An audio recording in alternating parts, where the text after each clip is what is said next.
I'm going to tell you why the Chicago Bears should not make moves before the trade deadline, and it starts right now. By the way, if you are new to the channel, please like the video, please subscribe to the page because we do talk Chicago sports weekly. We don't want you to miss a thing, so make sure that you hit that bell. Also, this video is brought to you by Martinelli Originals. They're the people that make us these lovely Chicago Bear logo heads for the studio. Make sure you enter the Love for Love giveaway for a chance for you to win your own. You can do that by checking the link in the description below or by going to the community tab and entering there. Now, the trade deadline is coming up on November 2nd, and listen, Chicago Bears have a good team, but there's some holes that they need to fix. Absolutely, there's some holes that they need to fix. But I'm going to tell you why the Chicago Bears should not go out and start making trades with teams to try and fix those holes this season. I think we all agree that there's some spots on the offensive line that absolutely could get fixed, that absolutely could be replaced. We're looking at you, Charles Leno Jr., unfortunately. So a lot of people have been saying that the Bears should go out and find a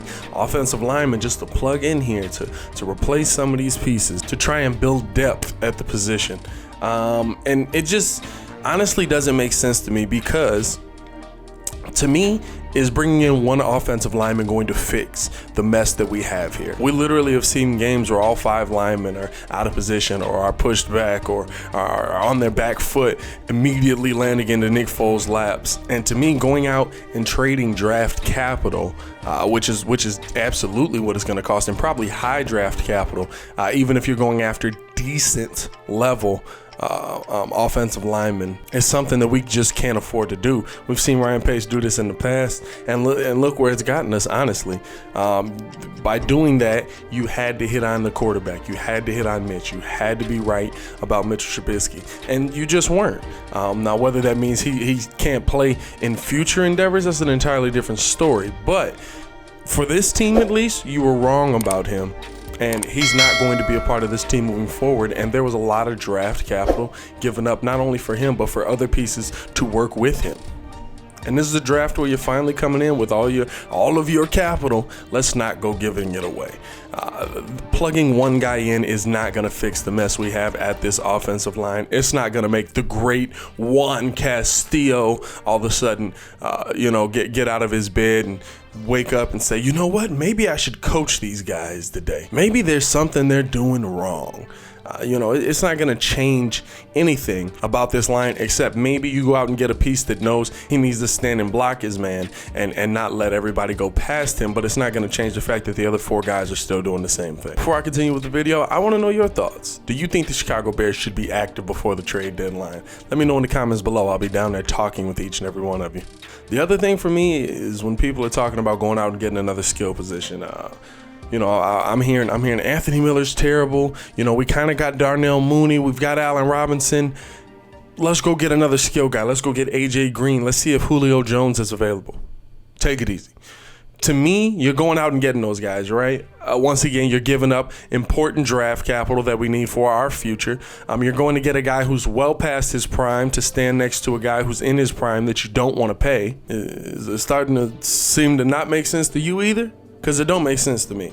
And it especially doesn't make sense because it's not like you haven't spent draft picks on wide receivers. Where are these guys? Where is a Riley Ridley? What happened to him? Remember, he was supposed to be the next big thing, just like his brother was. What happened to Javon Wims? Why can't he get on the field? There's guys who we've drafted, we've supposedly developed, and they can't see the field.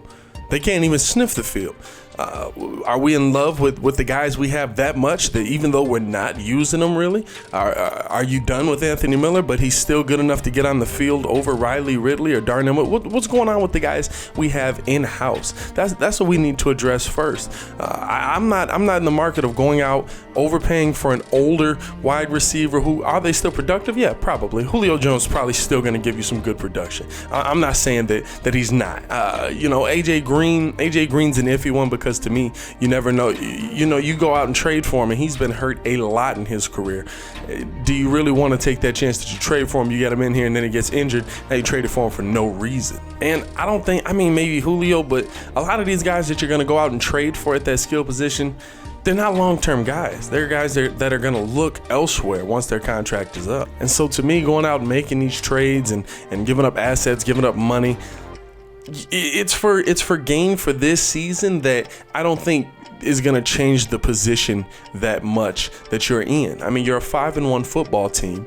Go out there and use the guys you have on the team and see if you can get this thing moving in the right direction. Let's see if we can get some semblance of an offensive line together. To me, barring the Seattle Seahawks saying, yo, we just can't take Russell Wilson anymore, man, we're done with him. Who wants to give us a first-round pick for Russell Wilson? Barring that, I don't want to see the Bears making moves at the draft. Let's before the trade deadline. I'm sorry. Let's go into this draft with all of our capital intact. Let's go into this draft finally being able to go get pieces that we should be able to target. Now, does that mean you can't go get depth at these positions? Yeah, but one, at the wide receiver position, you've got the depth. Let's use those guys. Two, at the offensive line position, all right, well, if you want to go get depth, go out and sign Quinton Spain. The Bills just released them.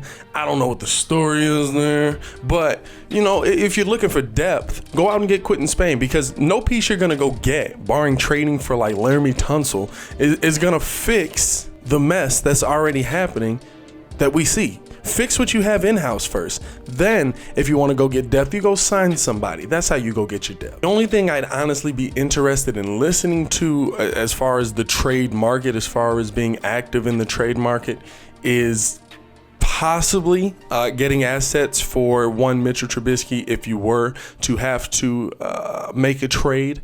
If teams are calling about Mitch, I'd absolutely listen on that. And I'll tell you why. If you lose Nick Foles for this season, the season's shot. You could go back to Mitch. You could go back to what we had before. And listen, what we had before won games. I'm not saying that it didn't, but it wasn't what this offense looked like now. It wasn't showing a command of the offense. It wasn't showing an understanding of the offense. And so to me, if you're going to go back to him just for him to be disgruntled and pissed off and walk away at the end of the year anyway, you might as well get the assets. And so to me, if teams were to call on Mitch, I'd listen. I think you'd want to get something somewhat decent back. And I would probably make a move there, maybe, if I was going to make any moves before the trade deadline. But that's bringing in draft capital. That's not getting rid of draft capital. And I think that that's the big difference. But I want to know your opinion. Let me know in the comments below. Should the Chicago Bears be making moves before the trade deadline? I say no. I think that we stand pat with what we got. We figure out how to make it work. You're a 5-1 football team. You're not going to go out and add a superstar before the trade deadline. So just keep going. But let me know in the comments below how you feel. I am going to get up out of here. It is your boy Pat, the designer, back at it again. To continue watching our content, click the links here. Check the links in the description below. Y'all stay safe out there, Chicago. Peace.